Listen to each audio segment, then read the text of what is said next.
Hi there, I'm Sarah Zarella, a portrait and wedding photographer and your host for Wedding Secrets Unveiled. This is a podcast where we cut through the complexity of wedding planning, leaving you with everything you need to know direct from the industry experts. If you want to simplify your wedding planning, while having fun, of course, you came to the right place. Join me while I guide you through your planning, starting from your engagement to your big day where you say, I do. After photographing for the past 18 years, I am sharing with you tips and tricks to cut through the excess noise because I believe from the moment you said yes, your planning experience should be a magical time in your life. Here you'll find episodes that are fun, stress-free, and straight to the point, with a fresh, honest take about the reality of what you really need to know about planning your perfect day. Let's dive in. Well, welcome back to Wedding Secrets Unveiled podcast, friends. I'm your host, Sarah Zarella. Today, we have the owner, Veronica, from Pawfect for you. She is running a wedding pet sitting, pet handling business. Have you thought about having your fur baby part of your special day? They are part of the family for a lot of you, and it's such a wonderful day where you get everybody together, so why exclude your pets, right? So you're wondering, though, what is the difference with a pet sitter versus a wedding pet sitter? And what are some pros and cons about having your dog with you for the day? We go into a lot of details about pros and cons. We also go into thoughtful ways that you can include your pet. Everything from first looks to ceremony to reception. She even talks a little bit about including some of your mother's dress when dressing your dog. If you are thinking about ways to incorporate your dog into your special day, this is definitely the episode for you. I would love for you to sit back, relax, and enjoy my conversation with Veronica. Well, welcome back to Wedding Secrets Unveiled podcast, friends, and welcome, Veronica. I am so excited to have you on, and for our listeners, you put in the request, and we are here, and we are talking with Veronica, and you requested to have exactly what she does on air, so you ask, we will deliver. So, Veronica, for our listeners, can you tell them who you are, who you serve, and what you do in your business? Sure. So my name is Veronica. I am the owner of Pawfect for You. We are a wedding day pet care company serving all of our clients that have upcoming weddings and little fur babies that they would love to include. So essentially what we do is really help our clients figure out what logistics there are for the day. And really when it comes to having a pet at a wedding, it's one of those things where you start with that thought in your mind and then you're like, wait, how do I make this happen? Because pretty much everybody I know and trust with my dog right now is at my wedding, and I don't want to impose. And it's kind of hard to ask somebody to leave the cocktail hour or leave a portion of the ceremony to bring the dog home. But your dog is part of your family, and they should be there. So a little bit of a spin on pet care, a little bit of a spin on wedding planning, but essentially we do help our couples make sure that they have their day with their fur baby present. I love it. And, you know, being a photographer, I see this a lot because we're there. Because a lot of times, honestly, when the dogs do show up, it's obviously a lot of, the meaningful times, a.k.a. the ceremony. And then also, too, for the pictures. So we see you all a lot. And honestly, sometimes people hire pet handlers for their engagement photos. Like if you want to have a dog come for your engagement photo, but yet you're going to take some with and without, it's great to have you there with them. And then it's a nice way to work before the wedding, too. It's one of those days, both the engagement shoots and the actual wedding day, where it's not not a normal pet sitting type of thing.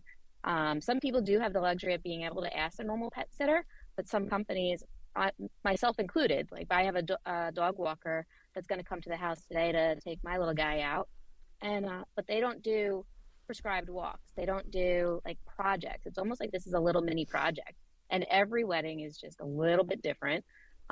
Yes, I see the normal pets and photos, pets in the ceremony. But then it's kind of like everything that swishes before and after varies person to person. Sometimes we're doing a pickup at a house. Sometimes they decide to bring the dog to the venue. Sometimes we're picking up at a hotel or another kennel. So each wedding has very, very many different logistics that we have to consider in the overall timeline. So when you were talking about logistics with weddings versus, a regular dog walker, take us through what a wedding pet sitter is and how that is different with what you were just talking about with a pet walker or a pet sitter.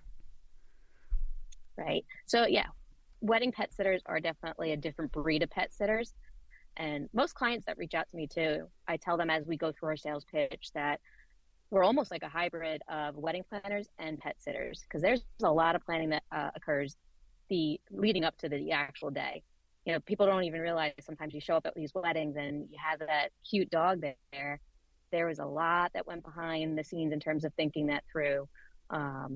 So when it comes to the actual wedding day, it's almost like it's like a little mini project. So we have to have a timeline. We have to consider, where are we picking up from? Where are we dropping off from? Where are we driving anywhere? Sometimes in even some of the bigger cities like New York, Boston, Philadelphia, if we're doing like a downtown wedding, I don't even bother sending a sitter in with their own car anymore. I use Uber Pet because it gets very, very hectic when you're trying to drive around, find parking, get into a parking garage. So there's different logistics in the transportation sense. Each dog is a little bit different too. Sometimes when we show up at venues where dressing and brushing out the dog, we're using different treats or toys to get their attention for photos, helping out the photographer get all those great shots. Sometimes the ceremony details are different. Like that's one area too where you really got to make sure you've got everything well documented because you're not going to have the luxury of going up to the client to say, hey, do you want me to stand here? Do you want me to sit here? Do you want the dog to sit here? What do I do if the dog starts barking? So all those details do have to be planned out ahead of time. Whereas like your normal pet sitter, you don't have to. Like right now, my dog sitter is going to go into my house, take my dog for a 15-minute walk and go and then send me a little text at the end of the day.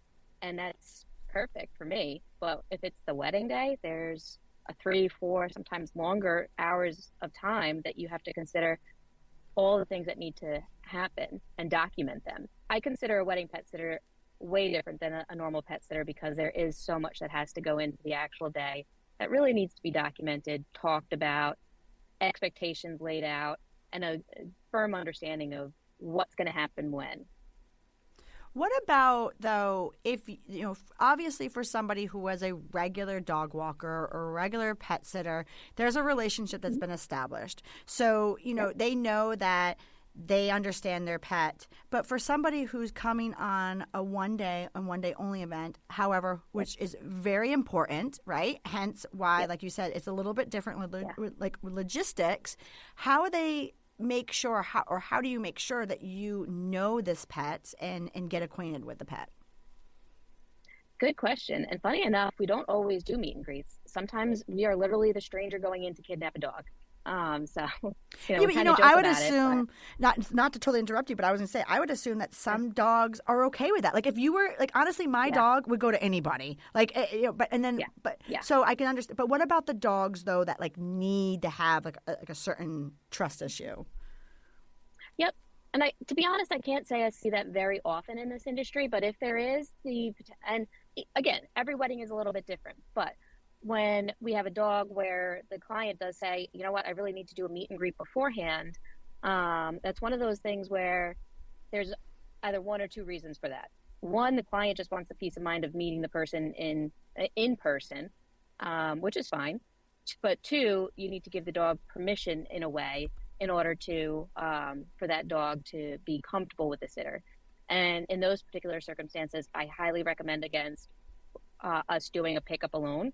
Because even we could do 1, 2, 3, 4, 5 different meet and greets, but the day comes, and if the day comes and we get into the hotel room or into the house, and the dog is not going to allow us to take the leash, or the dog is their temperament is just too upsetting per se, then wedding plans fall on its face. Talk about epic fails. I had that happen last year with one of our sitters. She did the meet and greet with the client. The dog was just very nervous. And then we went into the hotel room to go pick up this dog. And he had been crated. Plus, housekeeping had gone into the room, which was also kind of atypical for us. Usually housekeeping doesn't go into the room with the dogs. But when a dog is present in there. But in this particular case, they had, and the dog became very anxious, upset. The sitter had gone in to pick up according to our schedule at the time that she was supposed to, and the housekeeping staff that was just leaving, the dog would not let the sitter near her, wouldn't even let her near the leash. She couldn't get near the crate without the dog, kind of lunging, growling, showing its teeth. So we ended up having to call the couple. We called their emergency contact. Thankfully, they were very understanding. But it's kind of a lesson I learned from that one, where it's like, if you need a meet and greet, if you really feel you need a meet and greet, then you should be the one at the wedding day handing the leash off, not like a random pickup or a stranger going in. With that said, though, 99% of our clients are very good. That's a great tip, because if you know that your dog, might struggle a little bit, like you said, just being the one, you don't have to, obviously they're hiring you, so you're not going to be there all day, but just being the one to be there that day, introducing the dog. So maybe that's something where you're in your hotel room before you're getting ready and just introducing your dog to the handler would work. That's a great tip. Absolutely. Yep. I really tell clients a lot of times, think about it from your dog's standpoint from that day. Like, really try to picture yourself in your dog's shoes. I know that sounds like a little bit crazy, but imagine being on all fours and you're looking up and it's like, my environment's all different. Now you got all these different sights and smells. Mommy looks different. Daddy looks different. Hairsprays, perfumes, cologne, everything. It's so different for them. So if you know that your dog does not do very well when it comes to those differences in their environment, then you might want to have to consider, like, maybe not including them in every different piece of the wedding day. And even for some of the dogs where they might not do so well in like large crowds or large music, like, really be honest about your dog's behaviors, their temperament, because the wedding day is also one of those days where you don't want something to go wrong. And the potential for things to go wrong is exponential sometimes when it comes to pets.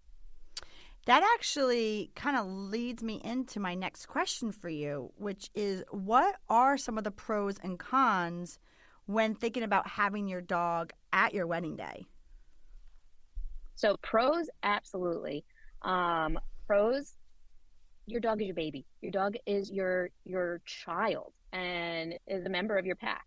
Also, like, thinking about things, many times your dog is part of your family, has been a part of your family, whether or not it was a dog that you got with your now soon-to-be spouse, or was a family member ahead of time, but a dog's family.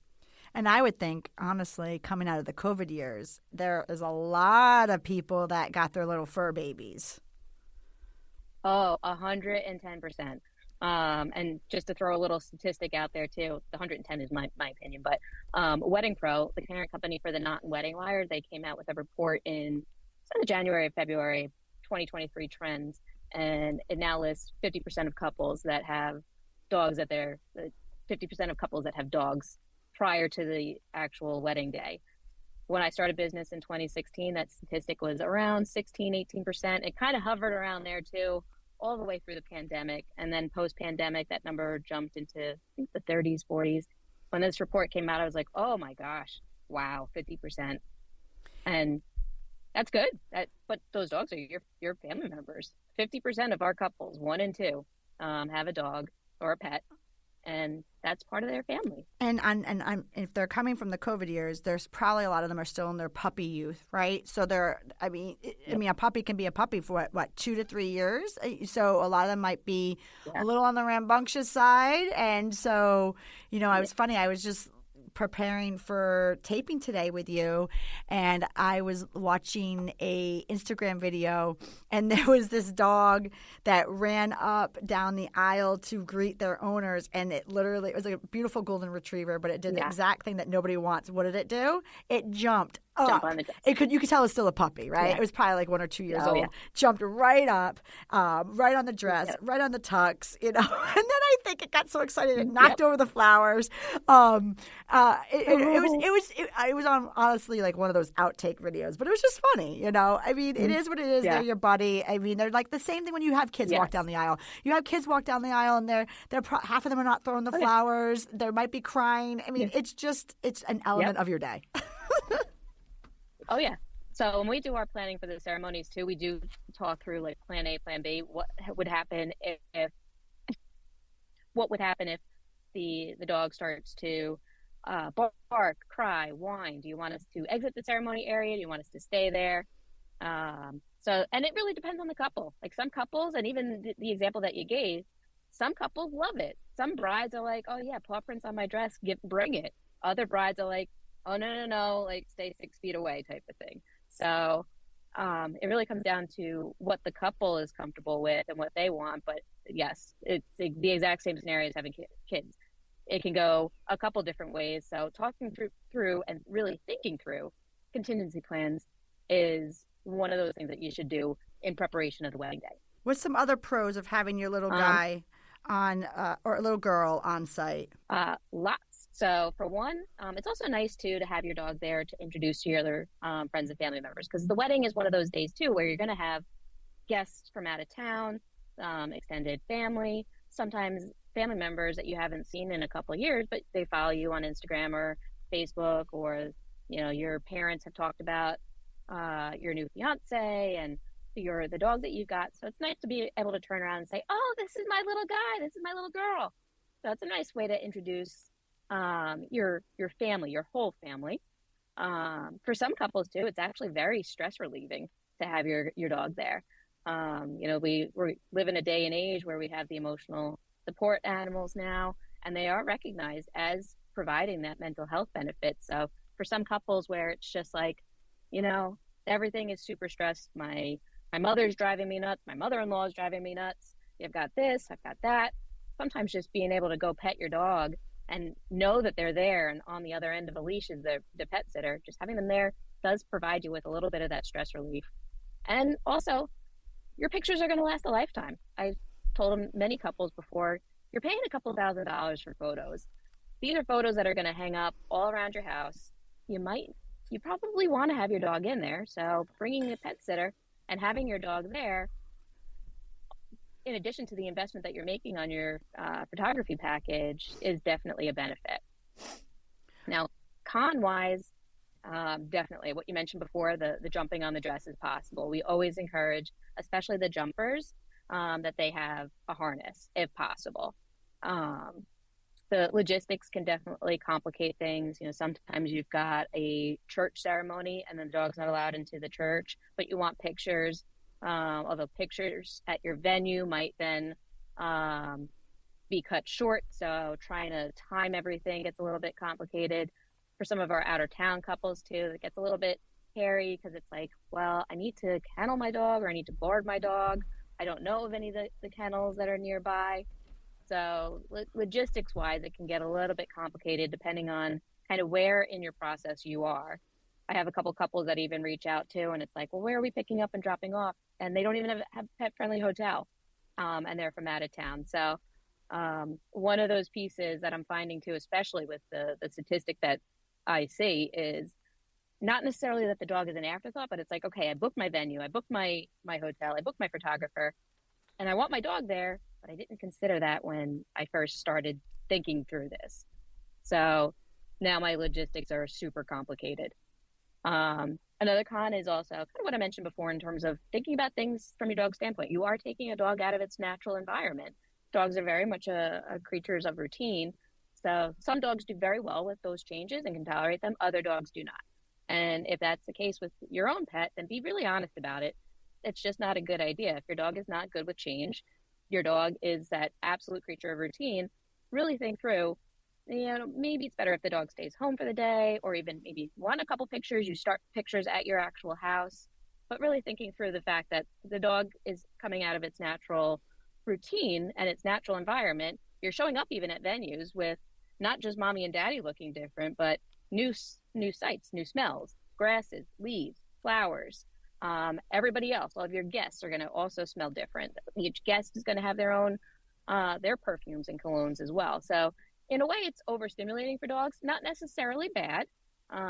Many of our dogs do very good with it, but it's also a consideration too for some of the animals that don't do so well with those changes. Obviously, jumping on guests.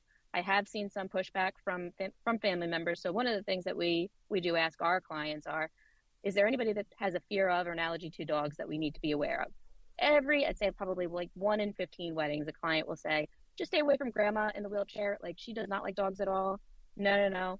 every now and again I talk to a client that says, my mom tells me I'm absolutely insane for having my dog here, but no, my dog is my baby. You get it. It's frustrating and annoying to deal with, but also realize it's your day. If you think your dog is going to be good and fine, and that's what you want, then your dog can be there. Deal with the pushback and just tell those clients, or tell that mother or the grandmother, we'll just keep our distance. Potential for aggressive behavior. So again, this is kind of where I say to clients, be really honest with your dog's behavior. If your dog does not like kids and you've got kids in your wedding party, not a good idea to be there while the kids are present. Again, we would probably default to like photos at a different location or photos back at the house, maybe not including the dog into the ceremony, because that if your dog doesn't like kids, then that's not, and you have kids in your wedding party, not a great combination. Venue damage, like pee, poop on the property, chewing on furniture, that could be costly. So also definitely look at your venue's contracts. I was working at a venue a couple of years ago, and two French bulldogs, pooped on the rug in the bridal suite. And it's a very pet-friendly venue. They didn't charge the clients anything. They had their staff come in and clean up. I cleaned up, obviously, with our poop bags, but it was carpet, and don't exactly carry carpet cleaner on us when we're out. But that venue then actually changed they got rid of the carpet and put in flooring.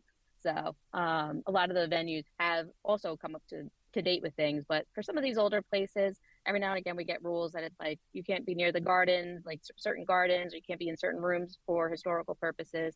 So just also, be aware of anything that's in a venue's contract around having your dog there. And pet sitters are also, it's an affordable service, I would say. Generally, we come in around like 1 to 3% of an overall budget for most weddings, but they are getting expensive.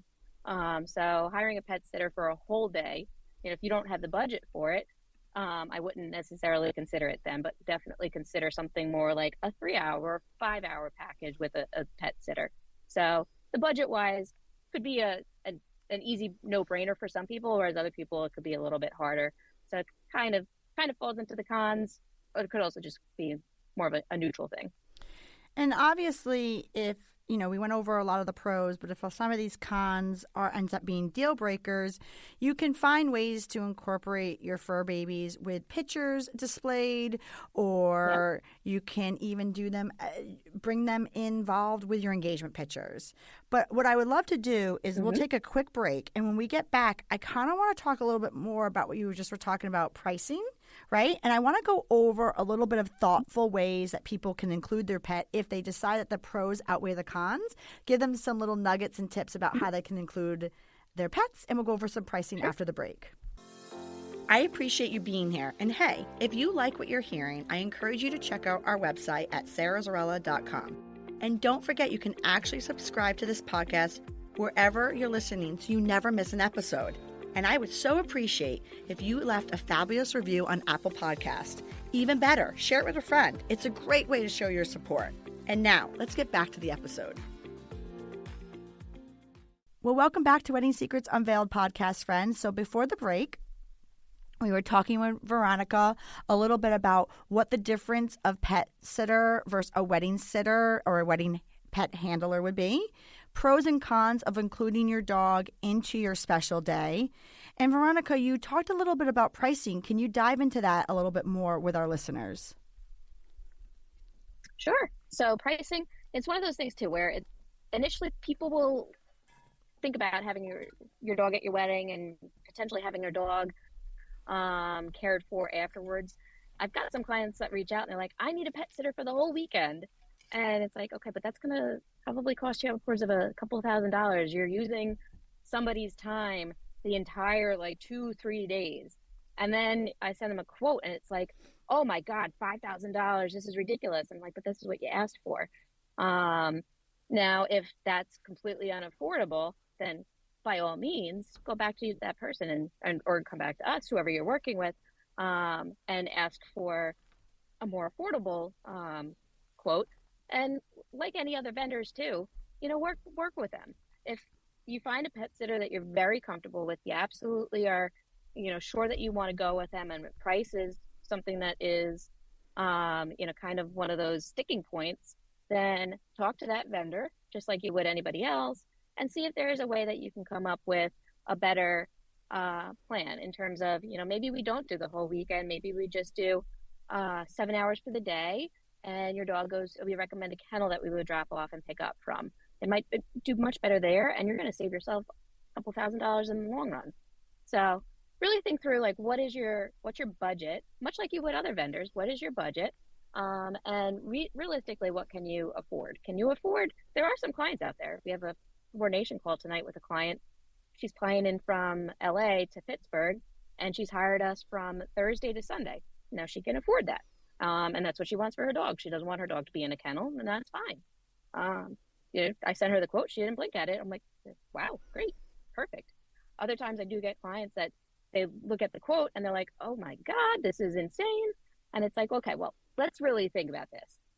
If $2,000 is too much, let's cut $1,000 out by having your dog stay at a kennel. And I don't think you necessarily need to have us show up exactly at 8 a.m.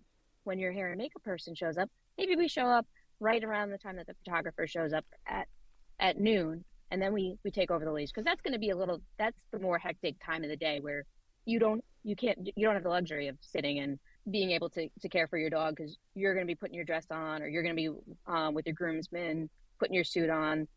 Those are the points that you really, really need a pet sitter at that point. So, Veronica, you went over a little bit about pricing and how there's a lot of variations. Now, what about you personally? What areas do you service? Yes. So I service pretty much everything from Maine down to Virginia, all the way out to Pittsburgh. And we also do offer a virtual planning option, too, for some of the areas in the country that they just don't have any of these companies like ours out there. So I've had clients reach out where they hire their own sitter, but they need some help with the planning and the logistics. So we step in from a timeline perspective. We help build the timeline and a checklist for all the items that they need to have for the day. So in a way, we do service the entire U.S. from that virtual standpoint, but I do tell everybody too. So for all the listeners, by all means, if you go into Google and you search Wedding Day Pet Sitter and nothing comes up for your area, please reach out. Even if we don't service the area and you're not looking for somebody or you can't find anybody in the area, I might know of a company that's in existence. You didn't find them on Google. There are a couple of other companies that operate. I actually formed a Facebook group during the pandemic because weddings and pets are just one of these times in a business where it's just popping up, and there's no book, there's no other, there's no really like other people that I can lean on. I've got planner friends, I've got photographer friends, but the struggles that happen with our businesses and the success stories and the way you run business and the way that you manage clients and work with clients varies company to company, but it's always good to have that share. So I'm a big proponent of friendliness really in our industry over competition. So, and a lot of times we're all of the same mentality, all the owners for the other companies. If somebody reaches out and says, do you have anybody in Washington, Seattle? It's like, oh yeah, I know exactly who. Do you have somebody in Florida? I just got a request last week for Clearwater, Florida, automatically Fairy Tale Pet Care. So there are other companies in other parts of the U.S. I am all about. If it's not an area we serve and you're looking for something beyond that virtual planning option, please reach out and I'm happy to send out our recommendations. Can we give our listeners some little tips about how to incorporate their pets into their wedding day in a thoughtful way and what you've seen? Yep. So I'm always a big fan of the first look. Like, it's just a really cute way, both like when the bride puts her dress on, and sometimes lately I've seen brides put their dress on, they do a first look with their bridesmaids and then a first look with their dad. It's always really cute to do a first look with the dog and to include your dog in the actual first look or the first touch, if that's what you're doing. It's nice to have the dog off to the side or the dog like standing with either the groom or the bride, however you want to incorporate it. So super cute. Pictures, obviously, that kind of goes without saying. The ceremony, one thing I've seen lately that I absolutely love is when the dog is up at the top with the couple. It's kind of like you're not just marrying as a couple, like you guys are a family unit. So when the dog is up at the front, I absolutely love it. And usually what we do too, so a little tip, we always give one of the spouses, one of the individuals at the altar or at the top of the ceremony area, treats in their pocket. So you can kind of just throw a couple treats if the dog gets a little bit, starts to move around or anything like that. But it's cute to have the dog, kind of up there. Cocktail hour, if your venue allows it and you think your dog can tolerate, it's very cute to be able to mingle with your guests or just have your guests kind of hang around. We usually see we love the guests will pull out their cell phones and try to take selfies with the dog. So just a nice way to also incorporate them. And also reception too. I have seen it where the dogs are part of the bridal party introductions. Sometimes we handing off the dogs in the middle of the first dance. We did one wedding too a couple years ago where the dog was part of cake cutting. They got the dog a dog friendly cake, a little tiny like a little rainbow colored cake for the dog. So that was a really cute way to really incorporate the dog into all the different parts of the day. Another one I saw was, I love this one too. The bride was incorporating like that something old, and she used her mother's dress to create a lace collar for the dog. Oh, that's cute. So that was a really cute. Yeah, that was very cute. The dog ring bearer too, like going back to the ceremony, if you don't want to have your dog up at the top with you, but you want to incorporate your dog somewhere in the ceremony. Sometimes couples do have the dog go down with the rings attached to their neck. So, or to like a clip on the collar. So that's always another cute way. Sometimes I've seen it where the dogs present the rings in the middle of the ceremony as opposed to going down with the procession. Even recession. It is nice to hand the dog off and walk back down the aisle like this is your first walk, your first time as a married couple. It's nice to have your dog there and that picture of your path, your family, your new family. So lots and lots of cute little things too. And honestly, too, just have fun, right? Like it's your wedding day and you're bringing your fur baby there. So I would love to sit here and talk to you all day long, but our show's coming to an end. So with that said, it's time for our wrap-up question. For our listeners, can you tell them some key points that couples should be asking wedding pet sitters or handler companies when they are inquiring to make sure that they are working with a professional company to ensure that their wedding day is an absolute perfect event? Yep. So when it comes to asking like us or any company that operates like us, what's the process? Like what's involved?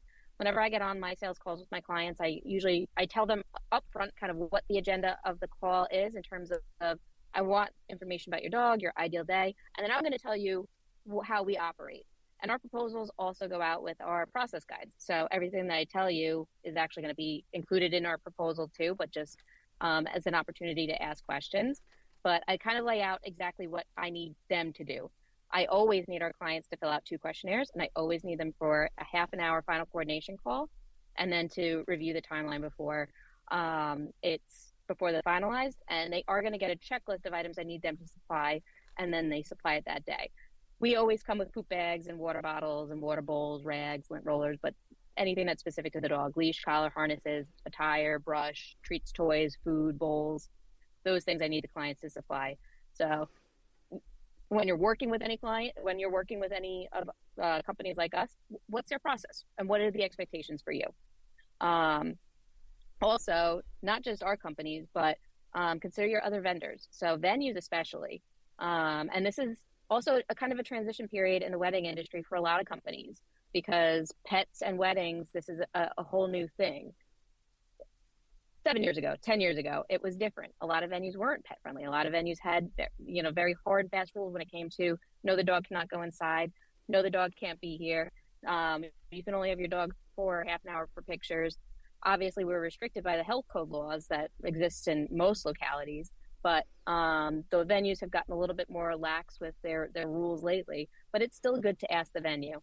I highly, highly encourage, like if you're even just thinking about it, you're early on in your planning process, and venues are usually the first place that you start.